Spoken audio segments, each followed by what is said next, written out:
Alright, surface area of pyramids and cones. Have some definitions here to go over for the surface area of a regular pyramid. First of all, for a regular pyramid, that means that the base is a regular polygon.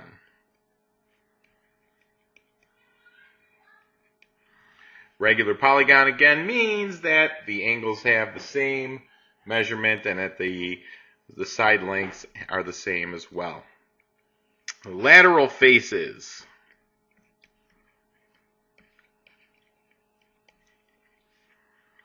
Are congruent, meaning exactly the same. Congruent isosceles triangles.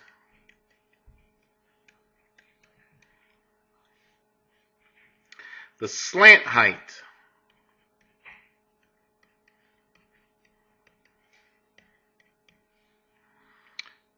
is the height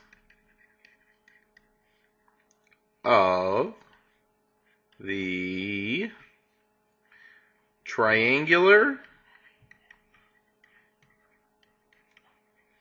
lateral faces. In other words, the height of the triangles that make up the side of the pyramid. And then the height, by the way, the slant height is given by the letter L. Here, you see this, L? Okay, they do that so you don't get confused with the height here of the pyramid. The height of the pyramid is the pyramid height. Pyramid height from the base to the vertex. Okay, on the problems that I'm going to give you in this video, I'm making the sample problems very difficult because you have the ability to pause them and rewind them, and you will see problems like this again when it's a little more important to you. So I wanted to make sure to give you time or have a video that you could pause and rewind. And it starts right here with this one. Here we have a regular pyramid, and I want you to find the surface area. So the formula for the surface area is the area of the is the area of the base plus the lateral faces. Okay, the base is a square, so that's easy enough. For the base, we have 30 squared, because 30 times 30. The faces, then, are triangles. We have 4 of them, so I'm going to multiply by 4. And that's going to be 1/2 of the base times height. That's how you find the area of a triangle. And here, though, the height is the lateral height. So instead of putting H, I'm going to put an L in there. The problem with this is that we're missing something. What we're missing is L, or the slant height, right here. But look what kind of shape was just formed. It's a right triangle. And our good old friend Pythagoras says a squared plus b squared equals c squared.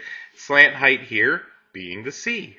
So if I took 25 squared plus 15 squared is equal to c squared, c, let's see, this comes out to be 850 is equal to c squared. C is about equal to 29.15. So that's going to be my slant height.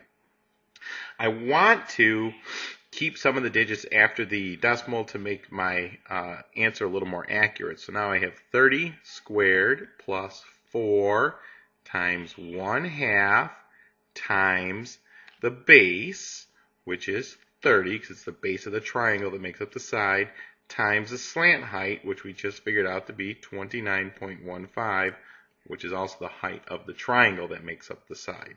I know that sounds confusing. 30 squared is 900.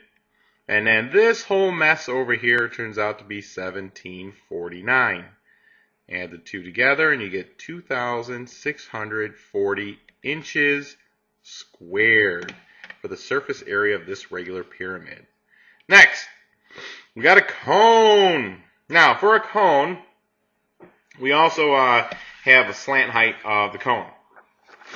We have the base, which is a circle, and then the outside or the cone shape itself, if you were to lay it flat, is part of a circle. And it's very interesting because there's a direct relationship between the radius of the base and the area of this portion. But we'll talk about that some other time. Here is a circle, so the area is pi r squared. So my surface area for a cone is going to be the base, pi r squared, plus this portion here, which is pi times radius times the slant height, so pi r l. And there's your formula for surface area of a cone. Let's try and put this one into action, again with a tricky problem. So here again, you're missing one thing, very key thing. Now, you got to be careful when you're dealing with pi. I've talked to you before about using the pi button, using 3.14. Make sure you pay attention to the directions, what you're supposed to use, because I'm going to show you how your answers could vary here. Remember that the formula from the previous page is pi r squared plus pi r l. What I'm going to do is I'm going to use 3.14. So I have 3.14 times 64 squared plus 3.14 times 64 times this L. We don't know what L is. This first part, I have that's 12,861.44. And 3.14 times 64 is 200.96. And this again is L. Well, now what I need to do is I need to find out L, and I'm going to use my Pythagorean theorem again. So I have 64 squared plus 60 squared is equal to c squared. This turns out to be 7,696 is equal to c squared. Now, if you're smart, what you'll do in your calculator is you're going to type in, you're going to find out what this answer is. So C is going to be equal to, it's something like 87.72, and it goes on and on and on and on and on and on. Leave that number in your calculator. Then come back up here, type in 12,861.44 plus 200.96 times, and then you have that second button, and choose answer. So in other words, what it'll do is it'll take all the digits that you got here for your C and use them in there to give you a more accurate answer. And what you'll come up with is 30,491. Now again, this is using 3.14. Had you used the pi button, your answer would have come out to 30,506. That's a significant difference between these two, and you want to make sure that whatever the directions say you use, because otherwise, if you're going to check answers, you look at that and it just looks crazy. The difference between the two is crazy because the error continues to build as you go on when the numbers get large. Also, make sure you show your work on this, because if it was a test and I was looking and your answer was that far off from my answer and you didn't show your work, I would have no idea where it came from. I couldn't even begin to give you credit. All right, here are two very simple ones. I want you to try these. Okay, this is just if you have the basic concept or not, and if you do, you should be fine in this. So pause the video and try these two. Okay, the first one, hopefully you notice that the base was given to you, 3.9. And you need to add to it the lateral faces. So I have three triangles, so 3 times 1/2 of the base, which is 3, times the height, with slant height, which is 4. Luckily, that was given to us as well. This is 3.9 plus 18. Turns out to be 21.9. The directions say to the nearest whole number, though. So 22 meters squared. I just realized I didn't put units on the previous answer, I don't think. Okay. Don't call me out on that. No tickets for it. All right. This one then, hopefully you did. If you didn't do this one yet, pause the video and then go ahead and watch me solve it.